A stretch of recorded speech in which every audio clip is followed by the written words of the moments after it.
जब किसी की मृत्यु हो जाती है तो मृत्यु के बाद यमदूत उसकी आत्मा को अपने साथ कहाँ ले जाते हैं और आत्मा के साथ क्या होता है। मित्रों, हर रोज कुछ नया सीखने के लिए चैनल को सब्सक्राइब अवश्य करें। मित्रों, ये तो हम सभी जानते हैं कि मृत्यु लोक में जन्म लेने वाला कोई भी प्राणी अमर नहीं होता है और उसे एक ना एक दिन इस लोक को छोड़कर जाना ही होता है। लेकिन क्या आपने कभी सोचा है कि मृत्यु के बाद आत्मा का क्या होता है और यमदूत आत्मा को अपने साथ कहाँ ले जाते हैं। गीता में बताया गया है कि शरीर के मर जाने के बाद भी आत्मा नहीं मरती। तो चलिए जाने हैं कि मृत्यु के बाद आत्मा का क्या होता है और मरने के 24 घंटे बाद आत्मा घर वापस लौटकर क्यों आती है।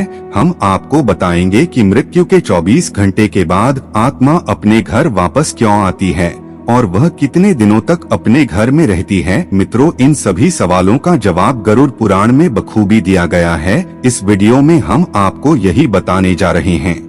मित्रों, गरुड़ पुराण में बताया गया है कि जब किसी की मृत्यु हो जाती है तो यमदूत उसकी आत्मा को अपने साथ यमलोक ले जाते हैं, जहां उसके पुण्य और पाप कर मुंह के अनुसार उसे नर्क या स्वर्ग में भेजा जाता है। लेकिन नर्क या स्वर्ग भेजने से पहले व्यक्ति की आत्मा को 24 घंटे के बाद यमदूत उसी के घर छोड़ जाते हैं। कुछ समय बाद मृतक की आत्मा को यमदूत वापस उसके घर छोड़ जाते हैं। यमदूतों के द्वारा वापस छोड़े जाने के बाद मृतक की आत्मा अपने परिजनों के बीच ही भटकती रहती है और अपने परिजनों को पुकारती रहती है, लेकिन उसकी आवाज को कोई नहीं सुन पाता। यह देख मृतक की आत्मा घबरा जाती है और जोर जोर से चीखने और चिल्लाने लगती है, लेकिन उसकी चीख पुकार को सुनने वाला कोई नहीं होता। बहुत देर बाद जब उसकी आवाज कोई नहीं सुनता, तब गरुड़ पुराण के अनुसार मृतक की आत्मा अपने शरीर में प्रवेश करने की कोशिश करती है,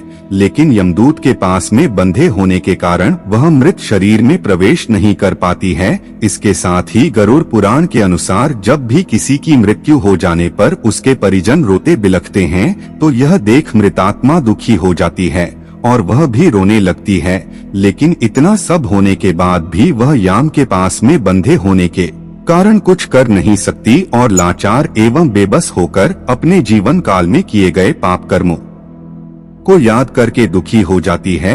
यमदूत आत्मा को वापस लेने के लिए आते हैं तो वे देखते हैं कि मृतक की आत्मा में इतना बल नहीं रह जाता कि वह यमलोक की यात्रा को पूरा कर सके।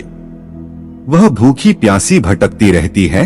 वह अपने परिजनों को संकेत देना चाहती है, उनसे बातें करना चाहती है, लेकिन शरीर न होने के कारण वह किसी के संपर्क में नहीं आ पाती है। मृत्यु के बाद किए जाने वाले पिंडदान से मृतक की आत्मा के शरीर का निर्माण होता है। आपने पिंडदान के बारे में तो जरूर सुना ही होगा। मृत्यु के बाद 10 दिनों तक जो पिंडदान किया जाता है उससे मृतात्मा के विभिन्न अंगों की रचना होती है और फिर मृत्यु से 11वें दिन के बाद यानी 11वीं और 12वीं दिन जो पिंडदान किया जाता है उससे मृतक की आत्मा रूपी शरीर का मांस और त्वचा का निर्माण होता है और जब अंत में 13वें दिन 13वीं की जाती है तब मृतक के नाम से जो पिंडदान किया जाता है उससे ही मृत आत्मा के शरीर में इतनी शक्ति आती है कि वह यमलोक तक की यात्रा तय कर पाती है। अर्थात मृत्यु के बाद 13 दिनों तक जो मृत आत्मा के लिए पिंडदान किया जाता है उसी से आत्मा को मृत्यु लोक से यमलोक तक जाने का बल मिलता है।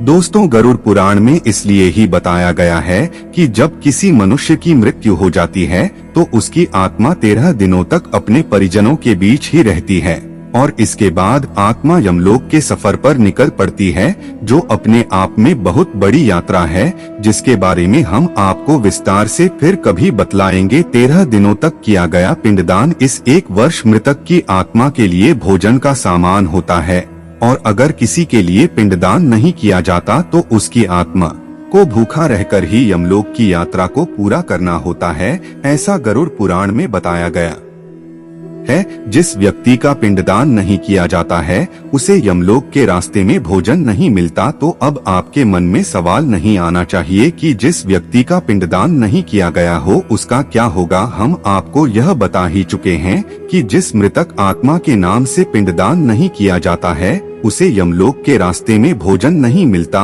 और साथ ही 13वीं के दिन ऐसी आत्मा को यमदूत जबरदस्ती घसीटते हुए यमलोक लेकर जाते हैं, जिससे मृतात्मा को यात्रा के दौरान कष्ट उठाना पड़ता है मित्रों।